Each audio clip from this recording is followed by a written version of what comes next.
قارین بہت ہی ضروری ہے کہ آپ اس کے بارے میں جانیں.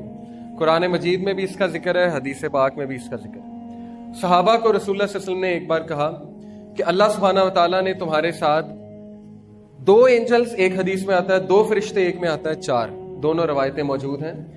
عبداللہ بن مسعود صلی اللہ علیہ وسلم بیان کرتے ہیں کہ رسول اللہ صلی اللہ علیہ وسلم نے فرمایا کہ تم میں سے کوئی بھی ایسا نہیں ہے مگر اس کے ساتھ جنوں میں سے ایک جن ہم نشین لگایا گیا ہے. تو جب آپ پیدا ہوتے ہیں، انسان پیدا ہوتا ہے تو اس کے ساتھ ایک جن پیدا کیا گیا ہے. فرشتے بھی ہوتے ہیں لیکن ایک جن اس کے ساتھ ساری عمر رہتا ہے، اس کا نام قارین ہے. تو صحابہ نے کہا کہ اے اللہ کے رسول، کیا آپ کے ساتھ بھی؟ کسی نے جسارت کر لی پوچھنے کی. تو آپ صلی اللہ علیہ وسلم نے فرمایا کہ میرے ساتھ بھی ہے، لیکن اللہ نے اس پر میری مدد کی ہے تو وہ مسلمان ہو گیا اور مجھے صرف نیکی کا حکم دیتا ہے. کیونکہ وہ تو اللہ کے رسول تھے صلی اللہ علیہ وسلم، تو انہوں نے اس کو بھی قائل کر لیا تھا. لیکن بہرحال یہ جن آپ کے ساتھ آپ کی موت تک رہتا ہے.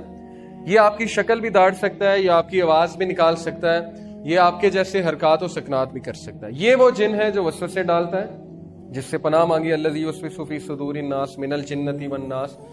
اور یہی وہ جن ہے جو آپ کو برائی کی طرف اکساتا ہے، آپ کو جو ہے وہ تنگ کرتا ہے اور مختلف طریقوں سے آپ کو نقصان پہنچانے کی کوشش کرتا ہے. جو آؤٹ سائڈ جن ہے نا، باہر کا جن، اس کے لیے آپ کے اندر آنا، آپ کو نقصان پہنچانا بہت ہی مشکل ہے. اللہ تعالیٰ نے آپ کو نیچرل پروٹیکشن دی ہوئی ہے، اللہ تعالیٰ نے آپ کو فرشتوں کی پروٹیکشن دی ہوئی ہے حفاظت کے لیے. فرشتے ہر وقت آپ کی حفاظت کر رہے ہوتے ہیں. تو جو باہر کا جن ہے اس کے لیے اندر آنا آلموسٹ امپاسبل ہوتا ہے. ابن تیمیہ اس کے بارے میں لکھتے ہیں، انہوں نے جو کتاب لکھی تھی جنات کے بارے میں، اس میں وہ کہتے ہیں کہ 2 حالت میں باہر کا جن اندر آنا اس کے لیے بڑا آسان ہو جاتا ہے، کیونکہ اس کے لیے دروازے کھل جاتے ہیں.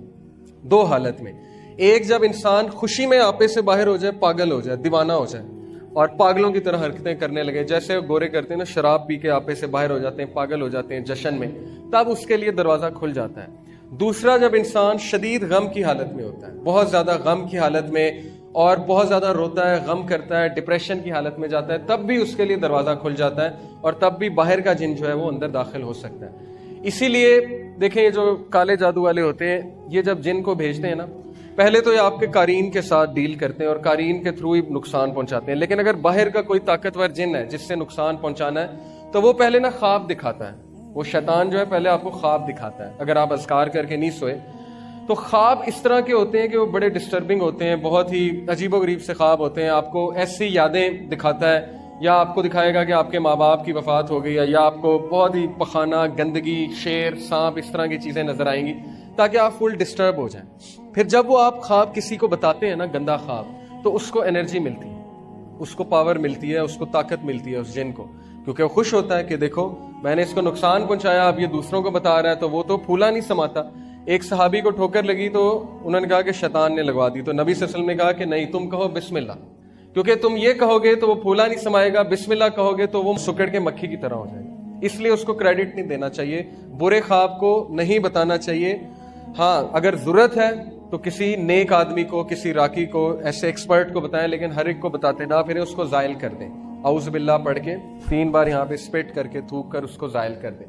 تو یہ باہر کا جن، اس کے لیے اندر داخل ہونا بہت مشکل ہے. میں مزید آپ کو بتاؤں گا، لیکن ابھی حدیث کی طرف واپس آتے ہیں.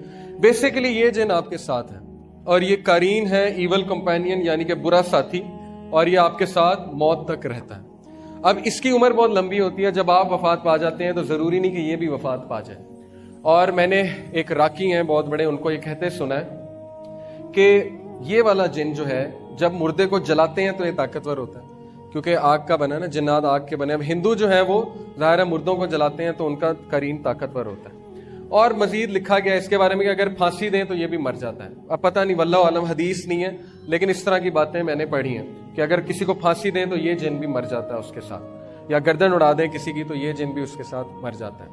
خیر، یہ جن آپ کی شکل بھی داڑ سکتا ہے، آپ کی آواز بھی نکال سکتا ہے، اس لیے بہت خطرناک ہے. قال قرینہ ربنا ما اطغیتہ ولکن کان فی ضلال بعید. قرآن کی آیا ہے سورہ کاف آیت نمبر 27. قال قرینہ، اس کا ہم نشین کہے گا قیامت والے دن کہ اے ہمارے رب، میں نے اسے گمراہ نہیں کیا تھا بلکہ خود ہی دور دراز کی گمراہی میں تھا. وہ معصوم بن جائے گا قیامت والے دن. وہ کہے گا کہ میں تو صرف آئیڈیا دیتا تھا، میں تو صرف اسے برائی کی طرف اکساتا تھا، اصل میں کرنے والا یہ خود تھا.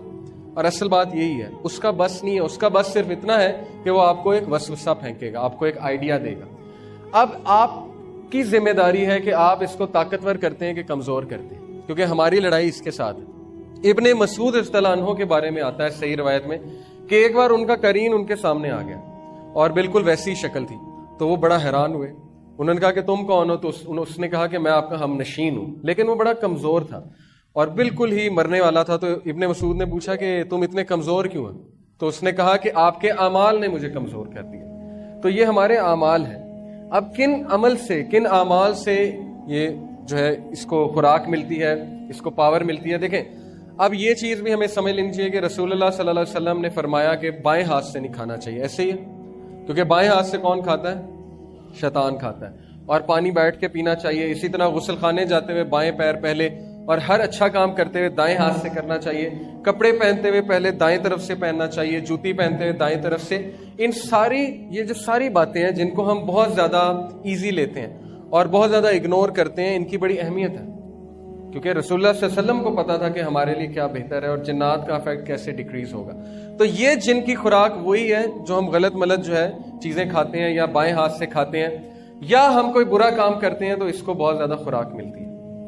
اور موسیقی اس کی بہت بڑی خوراک ہے، موسیقی سے یہ بہت زیادہ گرو کرتا ہے۔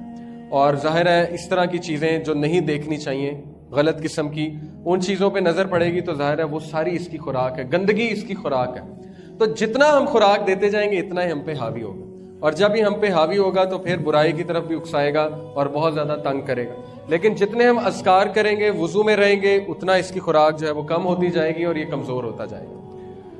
یہ تو ہو گیا ثابت قرین کی موجودگی کہ وہ ہمارے ساتھ ہے۔